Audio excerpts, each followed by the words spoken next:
Alors, Bezrat Hashem, là, comme on fait les slichot, Chodesh Elul Rachamim Vaselichot, une question qu'on me pose souvent par rapport à ce que Rachamim ils ont dit.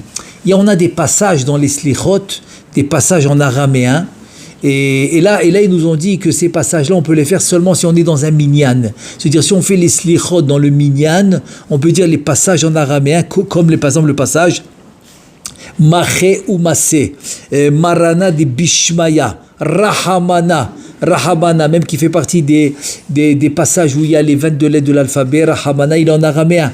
Donc il faut le faire seulement quand on est en minyan. Et donc, s'il n'est pas en minyan, il doit sauter ces passages-là en araméen.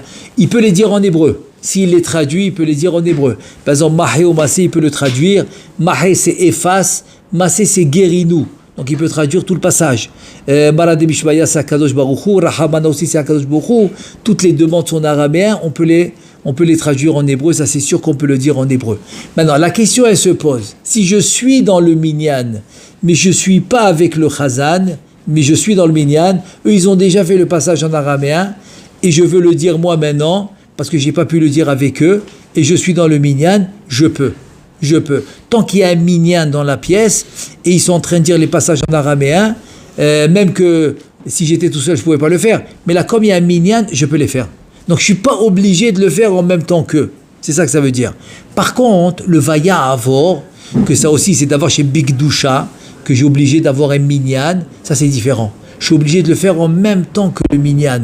C'est-à-dire, je suis obligé de le faire en même temps que le chazan, vaya avor, el, rachoum, vechanoun, etc. Pourquoi? Parce que ça s'appelle d'avoir chez Big Doucha, donc je dois le faire en même temps. Donc si maintenant, par exemple, le chazan, il a déjà fait, et que j'ai pas pu le faire en même temps que lui, donc je dois le faire avec l'air de la Torah, ça s'appelle les te'amim, donc l'air de la Torah. Même si j'ai commencé avec lui, mais il va un peu vite, j'ai pas pu finir avec lui, donc si je continue tout seul, je dois le faire avec les te'amim, l'air de la Torah. C'est ça la différence. Donc vaya avor, si je le fais tout seul, je dois le faire avec les te'amim, l'air de la Torah, et même si je suis avec le minyan, parce que je le dis pas en même temps qu'eux. Donc là, je suis obligé de dire, c'est comme par exemple la Gdusha. Même si je suis dans le minyan, je suis obligé de dire avec le minyan, je ne peux pas le dire. Le barichou, la même chose. Même si je suis dans un minyan, il faut le dire absolument avec le minyan, ça c'est vayavor. Et dans les passages araméens, comme on a dit, ça il pourra les faire puisqu'il est dans le minyan.